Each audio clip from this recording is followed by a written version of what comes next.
El olor a trementina, a madera antigua y a incienso frío, impregnaba el pequeño taller, un santuario donde el tiempo parecía haberse detenido. Las manos de Isabela Reyes, finas y manchadas de pan de oro, se deslizaban con una reverencia casi litúrgica sobre la superficie agrietada de un querubín de madera del siglo XVIII.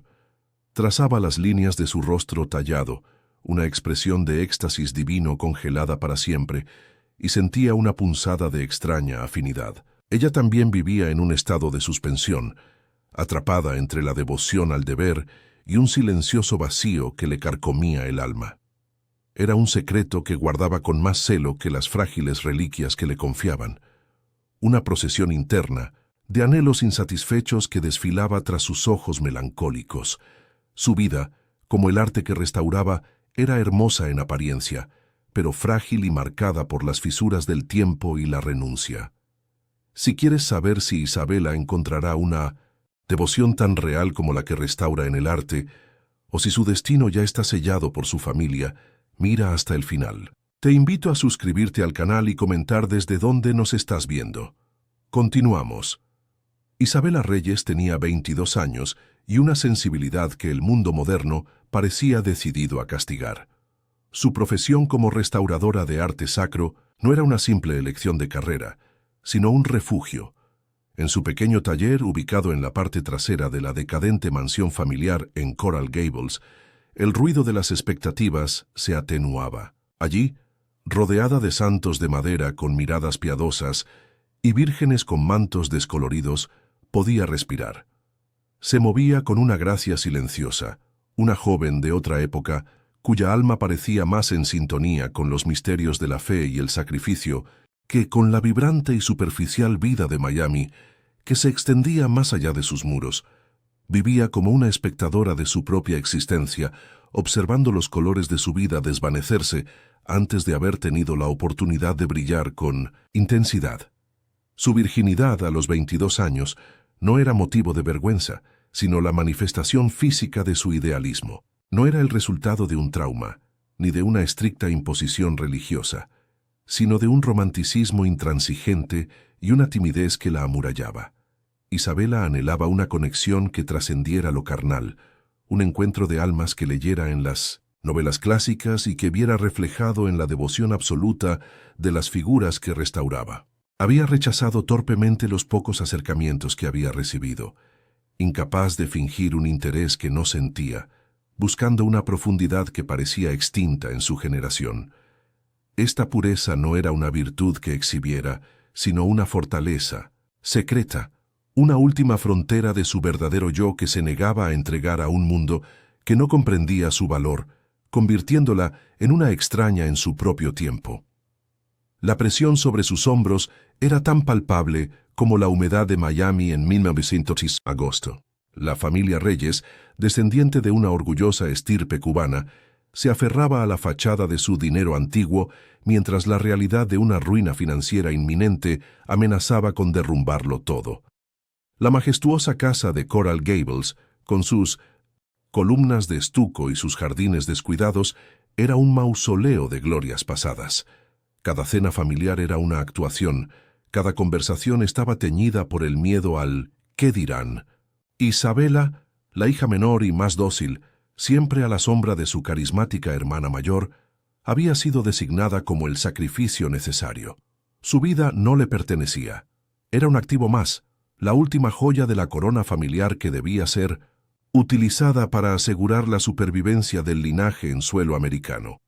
Su destino tenía nombre y apellido, aunque para ella solo era una sombra opresiva, el hijo de un poderoso magnate inmobiliario. El matrimonio arreglado era la solución de su familia, su prisión dorada. El anillo de compromiso en su dedo se sentía frío y ajeno, un grillete de diamantes que le recordaba a cada instante su condena. Se sentía como una de las reliquias que con tanto esmero cuidaba. Una pieza valiosa, admirada por su belleza y su linaje, pero en última instancia, un objeto destinado a ser propiedad de otro, enclaustrada en una vitrina de lujo para ser observada, pero nunca verdaderamente comprendida. La idea de la intimidad con ese hombre, un extraño arrogante y controlador al que apenas conocía, le provocaba un pavor helado que se instalaba en lo más profundo de su ser. Por las noches, cuando el silencio de la gran casa se hacía más denso, el vacío interno de Isabela se expandía hasta llenarlo todo. Se miraba en el espejo y no reconocía a la joven de ojos tristes que le devolvía la mirada. Veía el disfraz, la hija obediente, la prometida perfecta, la restauradora meticulosa. Pero, ¿dónde estaba Isabela? ¿Qué soñaba? ¿Qué deseaba? ¿Qué la hacía vibrar más allá del arte? Sentía que su alma era un lienzo en blanco sobre el que otros habían pintado un retrato que no era el suyo. Anhelaba desesperadamente un color propio, una pincelada de pasión, un trazo de rebeldía que rompiera la monotonía de una vida que no había elegido y que la asfixiaba lentamente con su belleza ordenada y su falta de aire. Era una calma tensa, la quietud que precede a la tormenta. Isabela cumplía con sus días, moviéndose entre su taller y las obligaciones sociales de su compromiso, con una resignación que empezaba a mostrar fisuras. A veces, desde la ventana de su cuarto, observaba a lo lejos las imponentes torres de cristal de Brickell, un mundo de poder, acero y ambición que le parecía tan distante y ajeno como otro planeta. No sabía que en una de esas torres habitaba un hombre tan solitario y amurallado como ella, un rey de hielo cuyo destino estaba a punto de colisionar con el suyo de la forma más inesperada. Una grieta estaba a punto de formarse en la superficie impecable de su vida, y en el fondo de su alma, una parte de ella la esperaba con una mezcla de terror y anhelo. La mansión de los reyes en Coral Gables era un testamento viviente de la elegancia y la decadencia. Columnas de estuco, manchadas por la humedad tropical, sostenían un porche donde generaciones pasadas habían discutido sobre política y azúcar.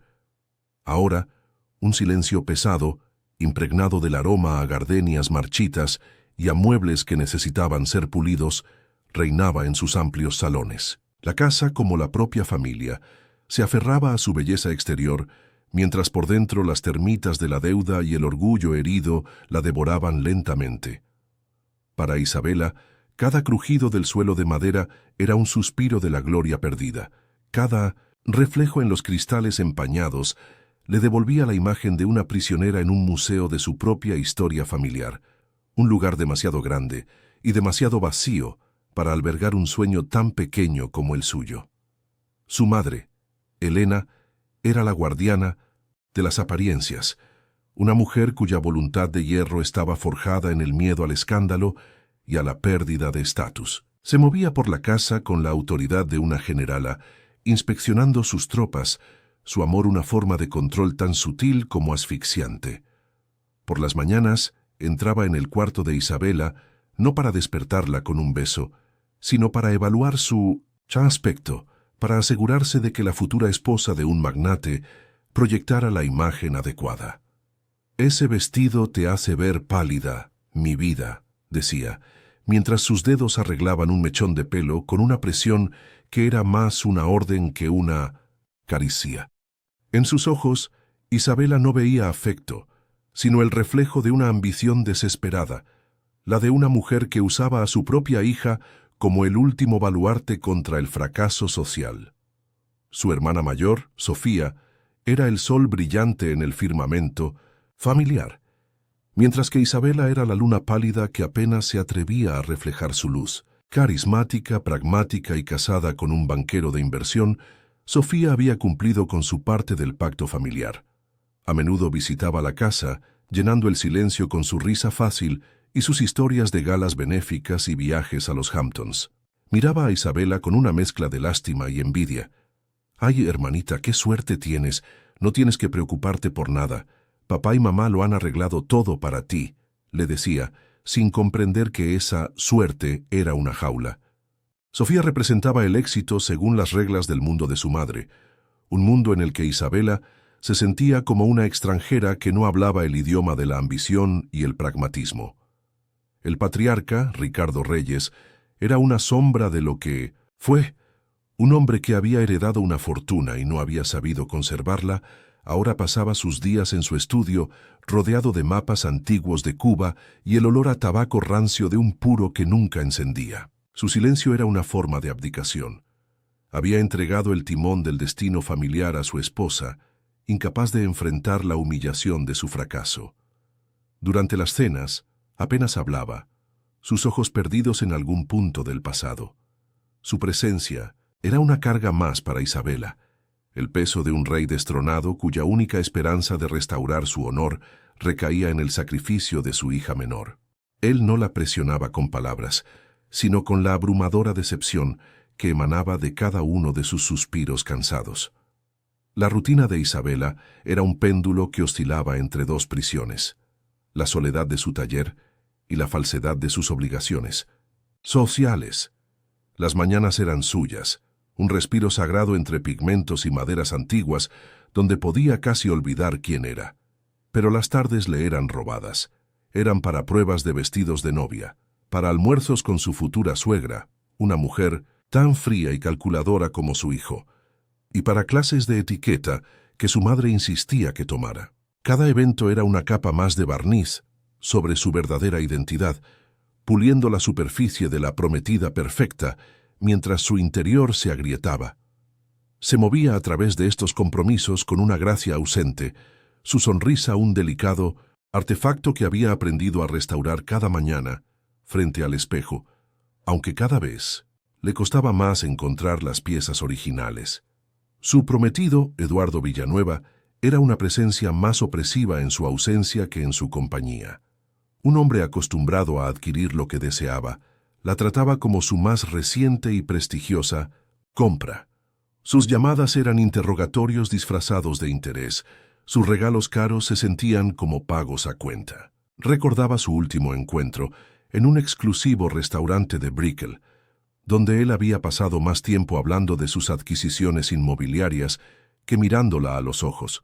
La había besado al despedirse, un beso seco, posesivo, que no buscaba conexión sino confirmación de propiedad. La idea de compartir una cama con él, de entregarle el último santuario de su ser, le provocaba náuseas. Era un terror frío y visceral que la despertaba en mitad de la noche, con el corazón latiendo desbocado contra la seda de su camisón. La presión financiera era el motor silencioso que impulsaba toda la farsa. Una noche, al pasar por el estudio de su padre, escuchó a sus padres discutir en susurros feroces. Las palabras hipotecas, embargo y humillación flotaban en el aire como avispas. Su madre zanjó la conversación con una frase que se le clavó a Isabela en el alma. El compromiso de Isabela es nuestra única salvación, Ricardo. Ella lo entiende. Es una buena hija. En ese momento, Isabela comprendió la magnitud de su condena. No era solo un matrimonio, era el rescate de su familia. Su vida no era un lienzo para pintar sus sueños, sino el cheque en blanco que salvaría a los reyes de la ruina total, y el precio de la tinta era su propia felicidad, su propia alma. Los domingos eran los peores días, dedicados a las reuniones sociales que cimentaban el estatus de la familia. En los bronches del club de campo, o en las fiestas en los jardines de otras familias de dinero antiguo, Isabela era exhibida como un trofeo. Las amigas de su madre la pellizcaban en la mejilla, admirando su anillo de diamantes y comentando en voz alta lo bien que se veía. «Has pescado un buen partido, niña», le decían con sonrisas que no llegaban a los ojos.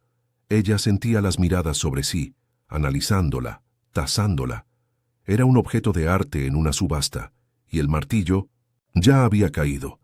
Se refugiaba en un silencio cortés, asintiendo y sonriendo, mientras por dentro gritaba, un grito mudo que nadie parecía escuchar en medio del tintineo de las copas de champán y las risas falsas.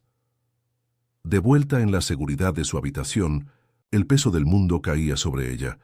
Se quitaba el anillo de compromiso y lo dejaba sobre el tocador, observando cómo la luz se refractaba en sus facetas perfectas y frías. Era una estrella muerta, hermosa y sin calor.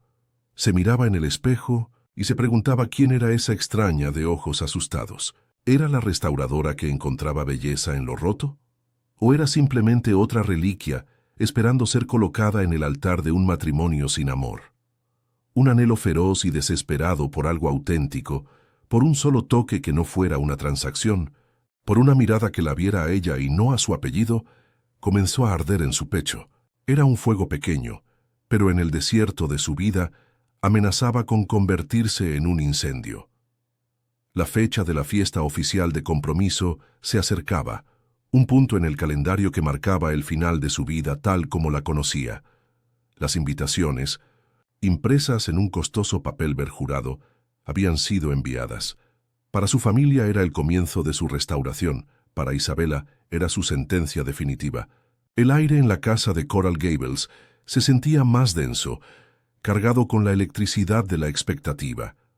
Cada conversación giraba en torno al evento, cada preparativo era un clavo más en el ataúd de su libertad.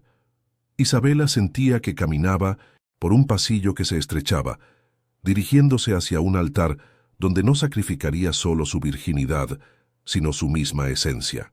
Y en el fondo de su corazón, una pregunta aterradora comenzaba a tomar forma. ¿Había alguna salida? El nombre de Alejandro Vargas resonaba en los círculos financieros de Miami con una mezcla de temor y reverencia.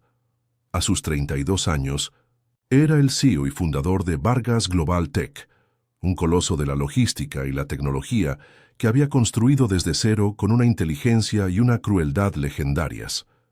La prensa lo había bautizado como el Rey de Hielo, un apodo que le sentaba a la perfección.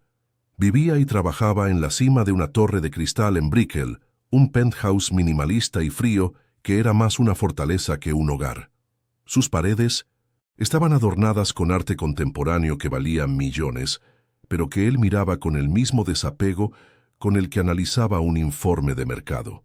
El espacio, como su dueño, era impecable, poderoso y desoladoramente solitario, un reflejo de un hombre que había amurallado su corazón tras una fortuna incalculable. La conexión entre su mundo y el de Isabela se forjó a través de la madera y el oro. En una subasta de arte en Nueva York, Alejandro adquirió en un Magazine impulso que ni él mismo comprendió del todo. Un retablo colonial del siglo XVII de incalculable valor. No fue por devoción ni por amor al arte, sino por el prestigio de poseer algo único, algo con una historia que el dinero nuevo no podía fabricar. El retablo, sin embargo, necesitaba una restauración experta. Un viejo curador de museo, uno de los pocos hombres cuya opinión respetaba, le recomendó un pequeño y casi secreto taller en Coral Gables, alabando la sensibilidad casi milagrosa de su joven restauradora. El nombre Isabela Reyes apareció en un correo electrónico en la pantalla de su asistente, una nota al pie de página en la agenda de un rey. La llamada llegó una tarde de martes, interrumpiendo el delicado trabajo de Isabela sobre el manto de una dolorosa. La voz al otro lado de la línea era la de una asistente profesional y cortante, explicando que el señor Vargas requería sus servicios para una pieza de gran importancia. El nombre sacudió a Isabela. Vargas. Conocía el imperio, la torre imponente que a veces veía a lo lejos. La idea de trabajar para un hombre de ese calibre era a la vez una oportunidad profesional sin precedentes y una fuente de profunda intimidación. Aceptó una reunión en su oficina, sintiendo un nudo de ansiedad y curiosidad formarse en su estómago.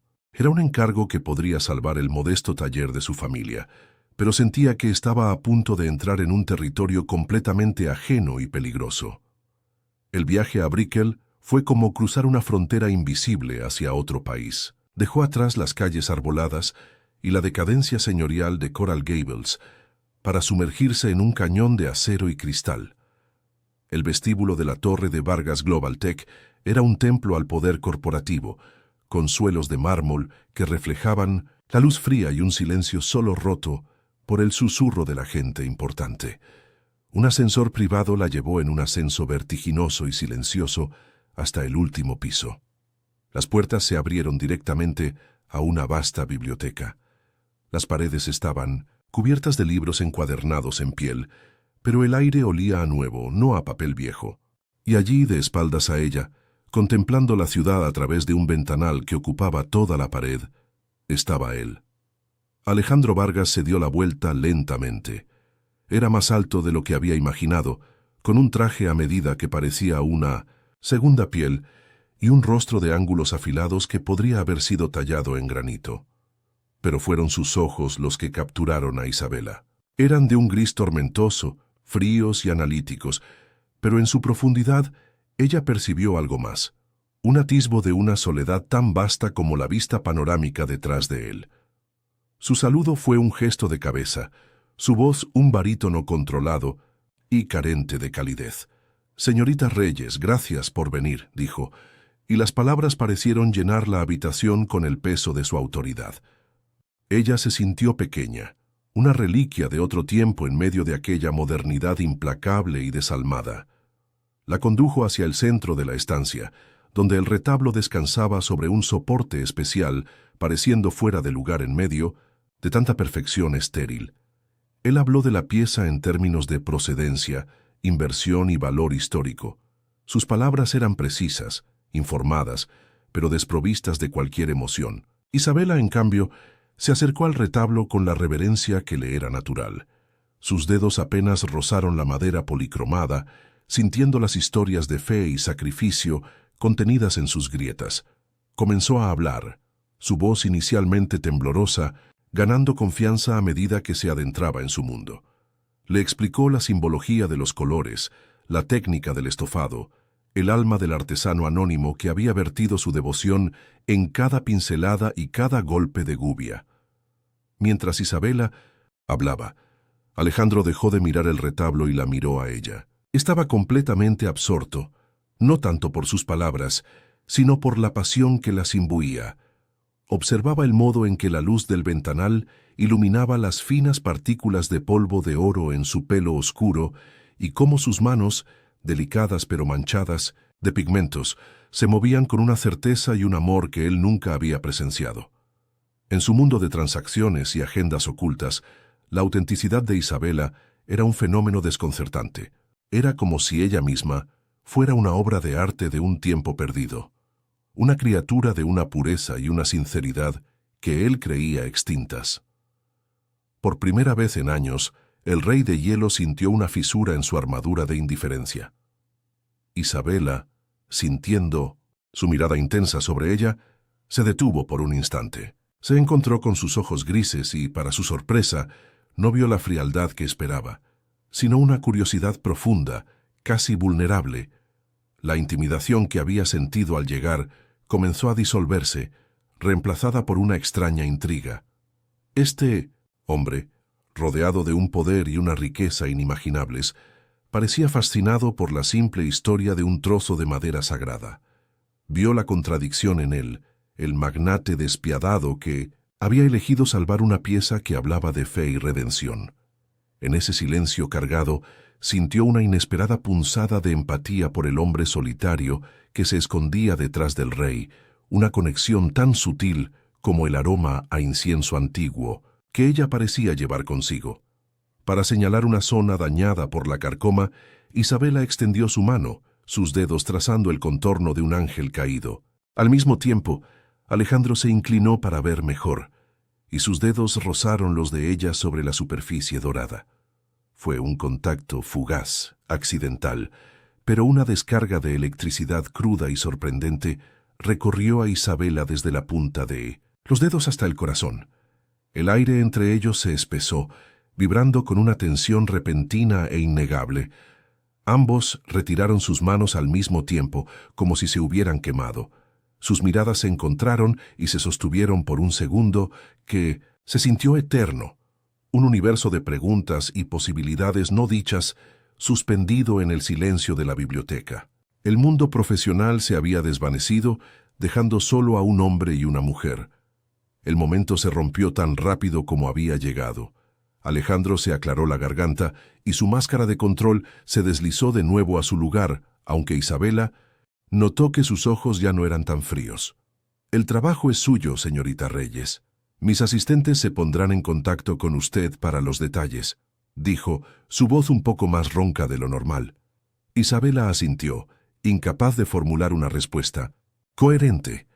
El viaje de vuelta a Coral Gables fue un borrón. Ya no pensaba en el prestigio del encargo ni en el dinero que representaba. Su mente estaba atrapada en el recuerdo de un toque accidental y en la mirada de un hombre que por un instante había dejado ver el alma herida que se escondía bajo su corona de hielo. Una semilla de atracción, peligrosa y prohibida, acababa de ser plantada en el terreno más fértil de todos, su corazón reprimido. Las semanas que siguieron se convirtieron en un ritual silencioso y tenso. Isabela se sumergía en la restauración del retablo, un trabajo que siempre había sido su santuario, pero que ahora estaba impregnado de la presencia de Alejandro Vargas. Cada vez que aplicaba una fina capa de pan de oro, no podía evitar recordar el roce accidental de sus manos. El aroma a trementina y a madera antigua en su taller se mezclaba ahora en su mente con el recuerdo sutil y caro de su colonia, una fragancia de sándalo y poder que se había quedado flotando en el aire mucho después de su partida. El retablo, una pieza destinada a la devoción, se había convertido en el altar de una obsesión profana, un nexo prohibido con un hombre que representaba todo lo que debía evitar. Su trabajo ya no era un escape, era un recordatorio constante. Unos días después, para su sorpresa, Alejandro apareció en su taller sin previo aviso. La figura alta e impecablemente vestida con un traje gris marengo parecía una aparición de otro mundo en medio del ordenado caos de sus botes de pigmento, sus herramientas y el polvo dorado que flotaba en los rayos de sol. Él se movía con una cautela inusual, como si temiera romper algo con su sola presencia. Observaba los santos a medio restaurar que descansaban en las estanterías, sus miradas de madera fijas en él, y por primera vez Isabela vio al rey de hielo fuera de su torre de cristal, despojado de su entorno de poder. En su taller, en su territorio, la dinámica de poder se invirtió sutilmente. Él era el intruso, el observador, y ella, la guardiana de los secretos de aquel lugar sagrado. Él rompió el silencio, su voz más suave que en su oficina. Quería ver el progreso en persona, dijo, aunque ambos sabían que era un pretexto. La conversación derivó del estado de la madera a la intención del artista anónimo. ¿Cree que el hombre que hizo esto realmente sentía esa devoción? Preguntó él, sus ojos grises fijos en ella, buscando algo más que una opinión experta. Creo que no se puede crear algo así sin dejar un pedazo del alma en ello, respondió Isabela, su voz apenas un susurro. El arte, como la fe, requiere un sacrificio. Sintió que no hablaban solo del retablo, hablaban de sí mismos, de las piezas de sus propias almas que habían sacrificado en altares muy diferentes, el de ella al deber, el de él al poder. Alejandro asintió lentamente, su mirada recorriendo el taller hasta detenerse en una pequeña mesa junto a la ventana. Sobre ella descansaba un libro gastado, con la cubierta ajada por el uso. ¿Sor Juana Inés de la Cruz?, preguntó, y el hecho de que reconociera el nombre la sorprendió profundamente. Era una conexión inesperada, un destello de un mundo interior que él mantenía oculto. Sus sonetos me ayudan a concentrarme, admitió ella, sintiéndose extrañamente expuesta. Él no se burló de su romanticismo ni la trató con condescendencia. En cambio, una expresión de genuino interés suavizó sus rasgos. Por un instante, no era el magnate temido, sino un hombre que veía más allá de la restauradora, vislumbrando el alma poética y anhelante que ella escondía con tanto esmero del mundo. Sus visitas se hicieron más frecuentes, siempre con una excusa plausible: traer un documento sobre la procedencia de la pieza, consultar un detalle menor. Un día, llegó con 2 cafés de una pequeña cafetería artesanal que ella adoraba. Pensé que podría necesitar esto, dijo simplemente, entregándole el vaso de cartón caliente. El gesto, tan normal y tan humano, la desarmó por completo. Era una pequeña grieta en su fachada de hielo, un acto de consideración que se sentía peligrosamente íntimo. Aceptó el café, sus dedos rozando los suyos en el intercambio, y esa breve descarga de calor fue más potente que la cafeína. Estaba viendo fragmentos del hombre detrás del mito, y cada fragmento era más adictivo y alarmante que el anterior, atrayéndola a un territorio emocional del que no sabía cómo regresar. Cada noche, al volver a la opulenta frialdad de su casa en Coral Gables, la culpa la consumía. El anillo de compromiso en su dedo se sentía como un trozo de hielo, un recordatorio constante de su traición, aunque ésta fuera solo emocional. Pensaba en Eduardo, su prometido, en sus conversaciones vacías sobre yates y propiedades, y luego su mente volaba hacia las conversaciones silenciosas y cargadas de significado con Alejandro en el taller. La dicotomía era insoportable. Estaba viviendo dos vidas.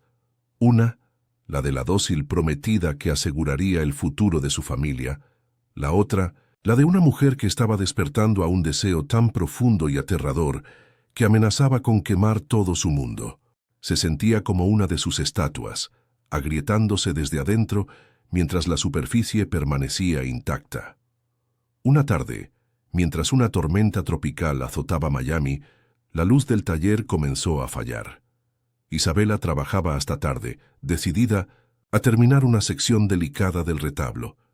La lluvia golpeaba las ventanas con furia, aislándola del resto del mundo. De repente, la puerta se abrió, y era él. Alejandro estaba empapado, su perfecto cabello oscuro pegado a la frente, su traje arruinado. «La calle está inundada. Mi conductor no puede pasar», explicó, aunque la excusa sonaba débil. El taller, iluminado solo por la luz de su lámpara de trabajo, se convirtió en un refugio íntimo y claustrofóbico. La tormenta afuera era un eco perfecto de la tempestad que se desataba dentro de ella, una fuerza de la naturaleza que no podía controlar. Se quedaron en silencio por un largo rato, escuchando solo la lluvia. Fue Isabela quien se atrevió a romperlo. «¿Por qué compró esta pieza, señor Vargas? No parece un hombre de fe», dijo, su pregunta flotando en el aire denso y húmedo. Él se volvió hacia el retablo, su rostro en sombras. «Mi madre era muy devota», confesó, su voz apenas audible por encima de la tormenta. Ella creía que la belleza podía redimir cualquier cosa. Supongo que una parte de mí quiere saber si tenía razón. Fue la confesión más personal que le había hecho, una ventana a una herida antigua, a una búsqueda de redención que él mismo no entendía. Isabela sintió una oleada de empatía tan abrumadora que tuvo que aferrarse a su mesa de trabajo para no dar un paso hacia él. Él se acercó al retablo, junto a ella, para señalar la expresión de un ángel que ella acababa de limpiar. «Es pacífica», murmuró él. Estaba tan cerca que Isabela podía sentir el calor que emanaba de su cuerpo y oler el aroma a lluvia y a su colonia. Él levantó la mano, como para tocar el rostro del ángel, pero su trayectoria se desvió, sus dedos deteniéndose a milímetros de su mejilla. El aire entre su piel y la de ella crepitó con una energía palpable. Isabela contuvo la respiración, su corazón martilleando contra sus costillas. Sus ojos se encontraron en la penumbra, y en esa mirada se concentró todo el deseo, toda la prohibición, todo el anhelo del mundo. Él retiró la mano bruscamente como si se hubiera quemado y dio un paso atrás, la máscara de control volviendo a su lugar, pero ambos sabían que un límite invisible acababa de ser cruzado. Al día siguiente, la realidad la golpeó con la fuerza de un huracán. Su madre entró en su cuarto con muestras de tela para los manteles de la fiesta de compromiso. «Eduardo quiere todo en tonos marfil y oro. Qué buen gusto tiene, ¿verdad, mi vida?», dijo Elena, ajena a la tormenta interior de su hija. Cada palabra sobre la boda, cada detalle de la planificación, se sentía como una palada de tierra sobre su tumba. La sonrisa que le ofreció a su madre fue la obra de restauración más difícil que jamás había realizado. La culpa era un sabor amargo en su boca. ¿Cómo podía soñar con los ojos grises de un hombre mientras planeaba la boda? ¿Con otro? Se sentía desleal, sucia, una traidora a la familia que tanto había sacrificado por ella. Mientras tanto, en su fortaleza de cristal, Alejandro Vargas libraba su propia batalla. Tras la noche de la tormenta, su legendario autocontrol se había hecho añicos.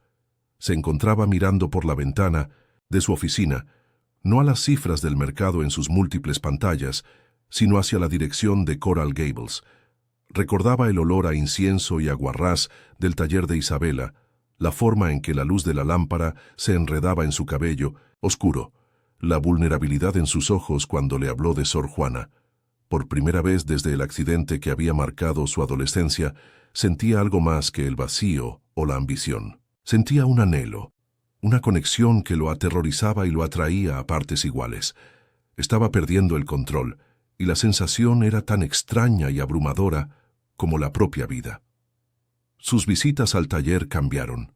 Ya no había pretextos.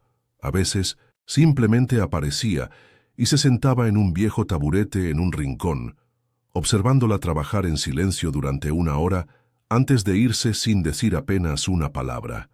El silencio entre ellos ya no era incómodo.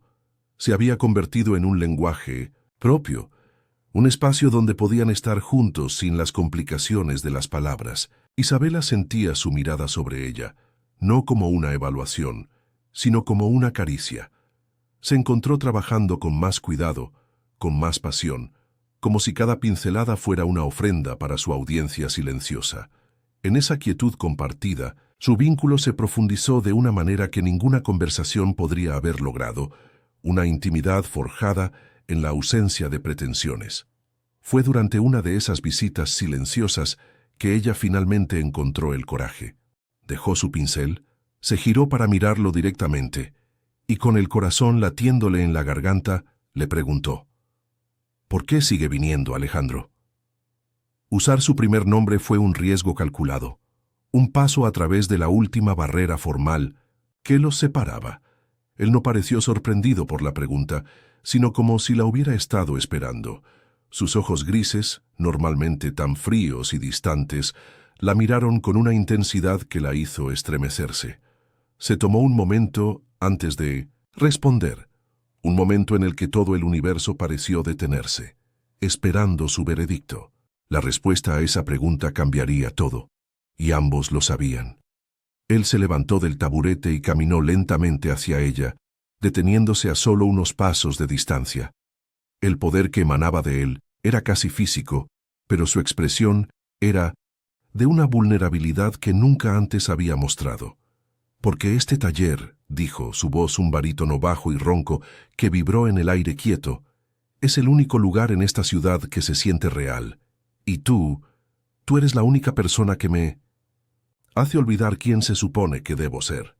La confesión la golpeó con la fuerza de una revelación. No era una declaración de amor, era algo más crudo, más honesto.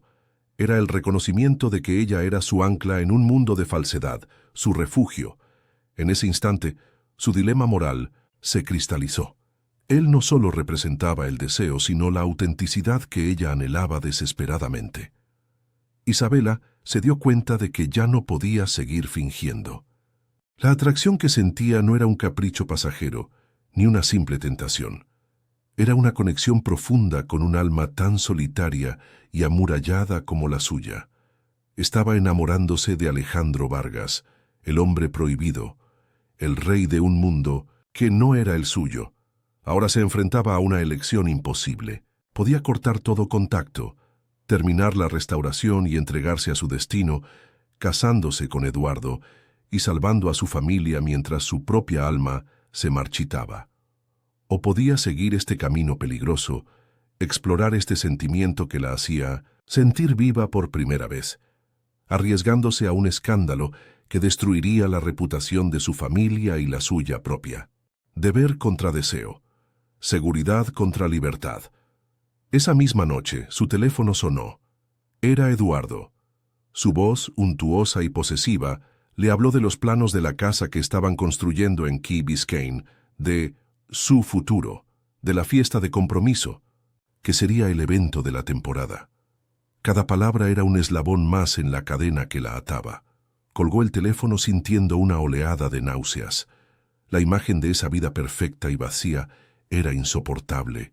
La jaula dorada, que antes parecía Una condena inevitable, ahora se sentía como una elección que se negaba a aceptar. El contraste entre la voz controladora de Eduardo y la confesión vulnerable de Alejandro era tan brutal que solidificó una decisión en su corazón, una decisión aterradora y liberadora. La restauración del retablo estaba casi completa. Solo quedaban los últimos toques, los detalles finales que le devolverían su gloria perdida. El final del trabajo se cernía sobre ellos como una fecha de caducidad para su conexión secreta. Isabela miró el rostro de la Virgen dolorosa en la pieza central, una expresión de sublime sufrimiento y aceptación. Durante toda su vida, había creído que su destino era emular ese sacrificio silencioso. Pero ahora, al mirar la madera dorada y los pigmentos vibrantes que había traído de vuelta a la vida, se preguntó si no merecía ella también una resurrección. La tensión en su taller era casi insoportable, una mezcla de anhelo, miedo y la certeza de que algo, inevitablemente, estaba a punto de romperse para siempre. La noche de la fiesta de compromiso era una sinfonía de falsedad en el club de campo de Key Biscayne. El aire, espeso, por el perfume caro y la brisa salada del mar, sofocaba a Isabela. Veía a su prometido, Eduardo, reír a carcajadas con su padre, sellando un pacto comercial con el matrimonio como garantía. Cada tintineo de copas, cada cumplido vacío sobre su vestido de diseñador, era una vuelta de tuerca en su alma. Entonces lo vio. Alejandro Vargas estaba de pie cerca de la entrada, una figura solitaria y oscura en un mar de tonos pastel. No saludó a nadie. Sus ojos grises buscaron los de ella a través de la multitud, una mirada que era a la vez una pregunta y un ancla. En ese instante, la farsa se hizo insoportable. El mundo cuidadosamente construido por su familia se resquebrajó, revelando la prisión que realmente era. El impulso fue un torrente, una fuerza visceral que tomó el control de su cuerpo.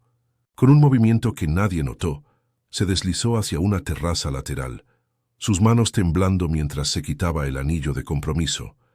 El diamante, que representaba su futuro, se sintió obscenamente pesado. Lo dejó sobre una mesa de mármol, blanco, junto a una copa de champán a medio beber, un sacrificio silencioso en el altar de su desesperación. Corrió, descalza sobre la hierba húmeda, sintiendo el frío de la noche como un bautismo.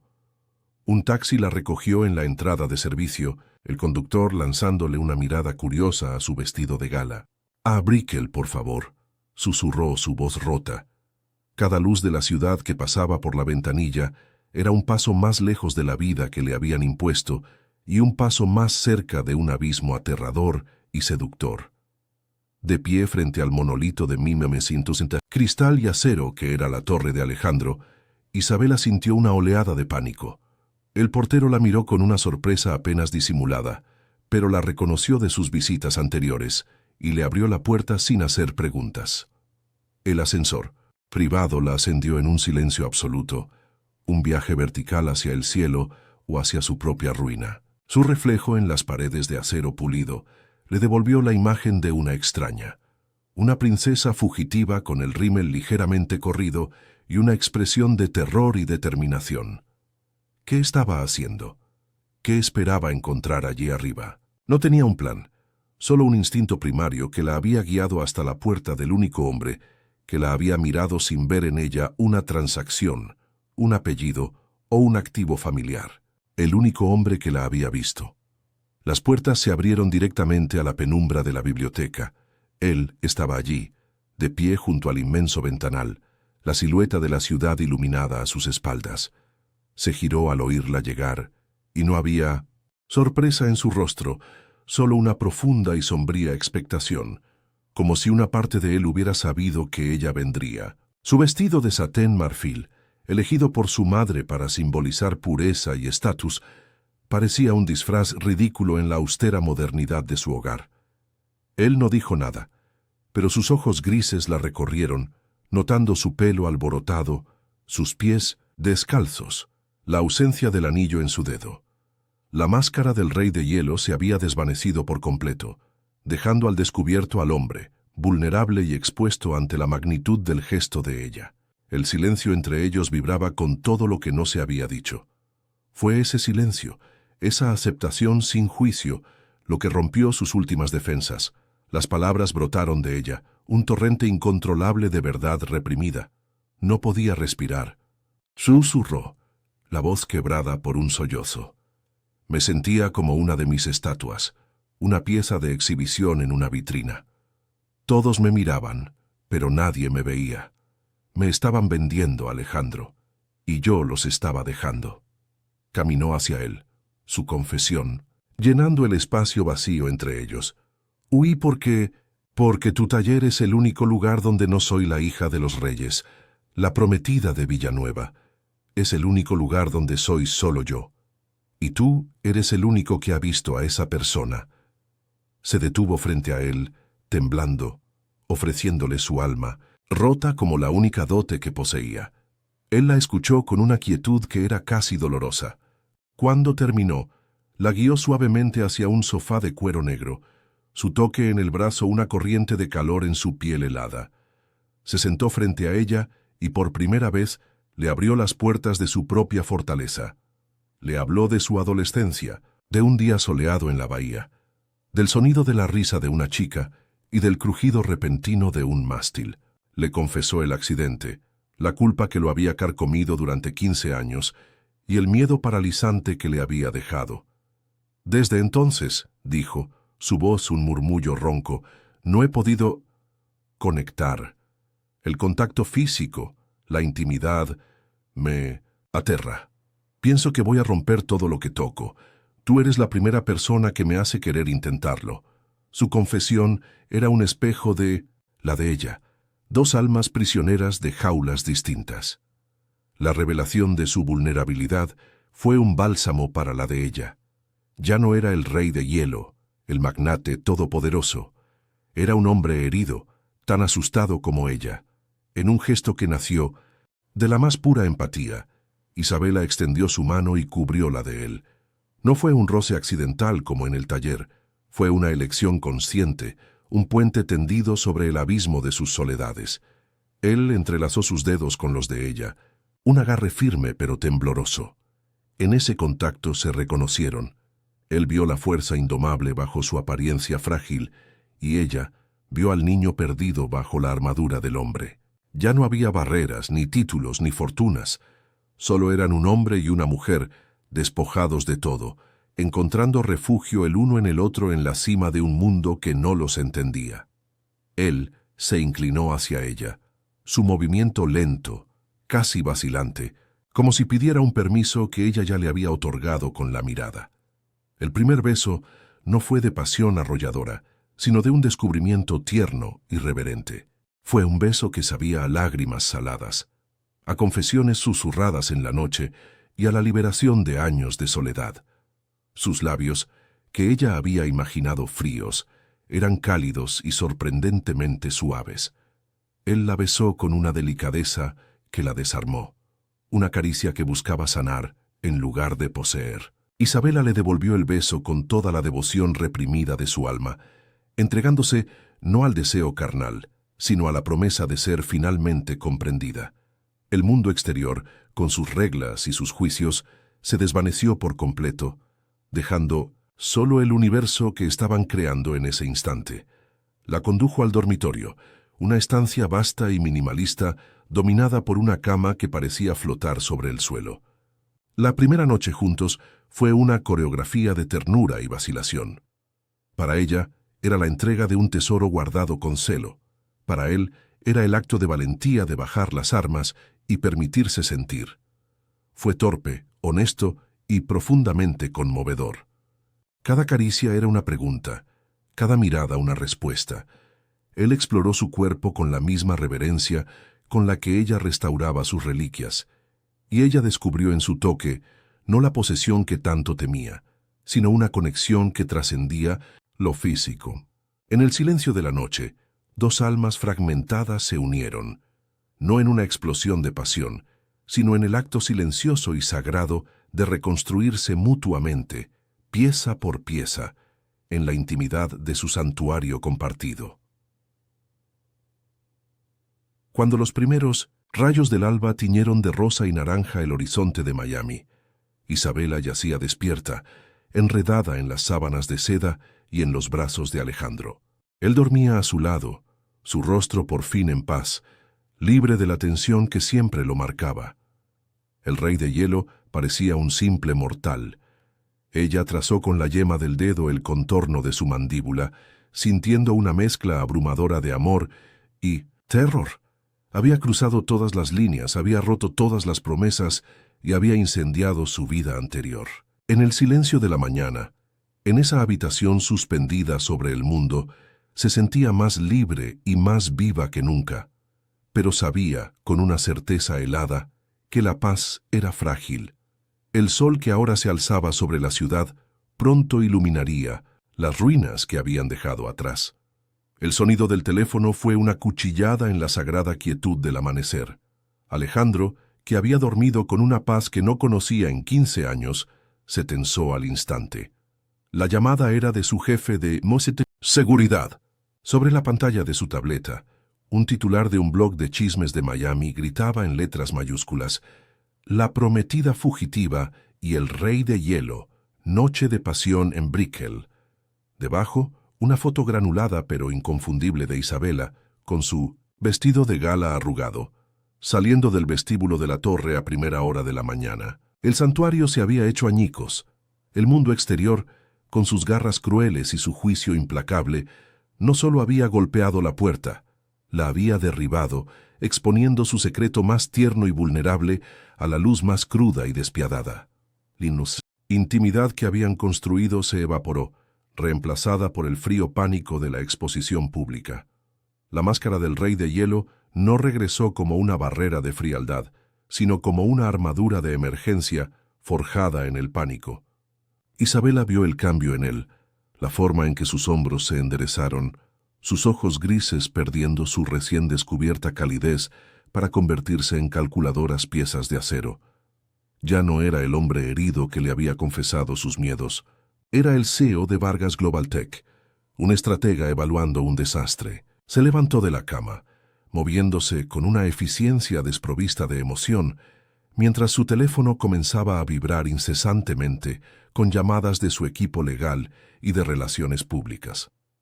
Isabela se sintió de repente desnuda, no por la falta de ropa, sino por la repentina desaparición de la conexión que los había unido. La burbuja había estallado, y el vacío que dejó era más frío que cualquier soledad que hubiera conocido antes. «Tienes que irte», dijo él, su voz un eco de la autoridad que ella había escuchado en su primer encuentro. No había crueldad en su tono, sino una urgencia desesperada. «Isabela, escúchame, esto es un incendio. Van a destruirte a ti y van a intentar usar esto para destruirme a mí. Mi junta directiva, tus padres, Eduardo, no podemos ser vistos juntos». Sus palabras eran lógicas, estratégicas, pero para Isabela cada una fue un golpe. Él estaba construyendo un muro entre ellos, no de ladrillos, sino de pragmatismo. Llamó a un servicio de autos privado y discreto, le dio instrucciones precisas, le entregó una chaqueta para cubrir su vestido. Era un plan de evacuación, no una despedida. La ternura de la noche se había convertido en una transacción de control de daños, y ella era el pasivo que debía ser eliminado de la ecuación. El viaje de vuelta a Coral Gables fue una pesadilla en cámara lenta. El mismo trayecto que la noche anterior había sido una huida hacia la libertad, ahora era un regreso al cadalso. Las calles arboladas y las mansiones señoriales que antes representaban una prisión dorada, ahora parecían un tribunal hostil que esperaba para juzgarla. Cada mirada del conductor en el espejo retrovisor se sentía como una acusación. Se bajó del auto a una cuadra de su casa, caminando el último tramo sobre la acera cubierta de hojas secas. La majestuosa casa de los reyes se alzaba ante ella, no como un hogar, sino como el mausoleo de la reputación que acababa de aniquilar. La puerta de roble macizo parecía la entrada a su propia tumba. Respiró hondo, el aire húmedo de Miami llenando sus pulmones con el sabor de la ruina. y entró para enfrentar su sentencia. La confrontación fue peor que cualquier cosa que hubiera imaginado. Su madre, Elena, la esperaba en el vestíbulo. Su rostro una máscara de furia gélida. No hubo gritos, solo un siseo venenoso. Has deshonrado a esta familia. Nos has convertido en el hazmerreír de Miami. Todo por lo que hemos trabajado, todo el sacrificio. ¿Para qué? ¿Para que te revolcaras con un advenedizo como una cualquiera? Su padre, Ricardo, estaba de pie junto a la chimenea, dándole la espalda. Su silencio un castigo más pesado que cualquier palabra. Su hermana Sofía la miraba con una mezcla de desprecio y una morbosa curiosidad. Isabela intentó hablar, explicar, pero sus palabras se ahogaron en el muro de su condena. No había interés en sus sentimientos, solo en el daño a la marca Reyes. Fue declarada paria en su propio hogar, una traidora a la sangre y al apellido. Se refugió en su taller, pero el santuario se había convertido en su celda. El retablo, completamente restaurado, brillaba en un rincón, su oro y sus colores vibrantes una burla a la oscuridad que ahora la envolvía. Miraba los rostros de los santos y los ángeles, símbolos de una devoción que sentía haber profanado. El olor a trementina y a madera antigua ya no le traía consuelo, sino que le recordaba el trabajo que la había llevado a Alejandro, la causa de su caída. Se sentó en el suelo, rodeada por las herramientas de su oficio, y lloró. Lloró por la familia que la había repudiado, por el hombre que la había alejado para protegerse, y por la ingenua que había creído que una noche de conexión auténtica podría existir sin un precio devastador. Había destruido todo, su futuro, el honor de su familia, por un sueño que había durado menos de 12 horas. Mientras tanto, en su torre de cristal, Alejandro Vargas libraba una guerra en dos frentes. Hacia afuera, era el rey de hielo en su Dinsinsitz máxima expresión, aplastando los rumores, amenazando con demandas por difamación y asegurando a su junta directiva que la situación estaba bajo control. Su poder y su dinero eran un escudo formidable, y en cuestión de horas, había silenciado a los blogs más agresivos y había filtrado una historia de portada sobre una nueva adquisición tecnológica para desviar la atención. Pero hacia adentro, la guerra estaba perdida. Por la noche, en la soledad de su penthouse, el silencio era ensordecedor. La cama se sentía obscenamente grande y vacía. Había protegido su imperio, pero al hacerlo, había expulsado la única luz que había penetrado su fortaleza en años. Había elegido la jaula, y ahora el frío era más intenso que nunca. Los días siguientes se convirtieron en una tortura de aislamiento para Isabela. Su familia la ignoraba, moviéndose a su alrededor como si fuera un fantasma. Su única conexión con el mundo exterior era su teléfono, que se había convertido en un instrumento de tortura. Veía los titulares, los comentarios crueles en las redes sociales, que la pintaban como una cazafortunas sin escrúpulos. Escuchaba a escondidas los programas de chismes latinos que su madre veía en la televisión, donde analistas diseccionaban su vida, su apariencia, su descarado intento de ascender socialmente. Cada palabra era una piedra. Estaban contando una historia sobre ella. Una historia en la que ella era la villana y la verdad de su noche con Alejandro, su vulnerabilidad compartida, su conexión genuina, se había perdido por completo, enterrada bajo una avalancha de calumnias. Fue en el fondo de ese abismo de vergüenza y soledad donde algo inesperado comenzó a brotar. Después de días de sentirse como una víctima, una mañana se miró las manos. Estaban limpias, pero podía recordar la sensación de la arcilla, el tacto del pincel, la delicadeza requerida para aplicar el pan de oro. Estas manos no eran las de una víctima pasiva, eran las manos de una creadora, de una restauradora. La decisión de ir a la torre de Alejandro no había sido un acto de locura, sino su primer y único acto de autoafirmación. Por primera vez en su vida, había elegido su propio deseo por encima del deber. El precio era insoportable, pero la elección había sido suya. Una pequeña y dura semilla de fuerza, nacida de la devastación total, comenzó a germinar en el terreno baldío de su corazón. El silencio se instaló como una niebla densa y fría, separando dos mundos que se habían tocado brevemente. En Coral Gables, una joven mujer repudiada comenzaba a entender que la destrucción de su antigua vida podría ser, de la manera más dolorosa, el comienzo de una nueva. Ya no era la reliquia frágil que todos creían que era. Las grietas que el escándalo había causado no la habían roto. La estaban revelando. En Brickell, un rey solitario se sentaba en su trono de hielo, habiendo salvado su reino a costa de su alma.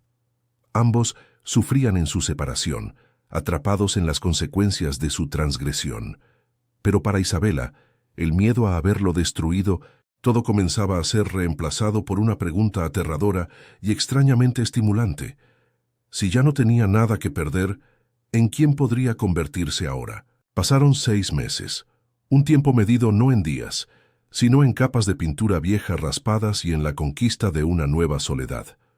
Isabela había dejado la jaula dorada de Coral Gables, cortando el último hilo que la ataba a una familia que la había exiliado de su corazón mucho antes de que ella se marchara.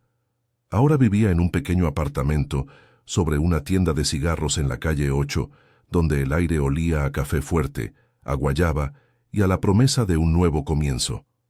Su nuevo taller era apenas un rincón de la sala, pero era suyo.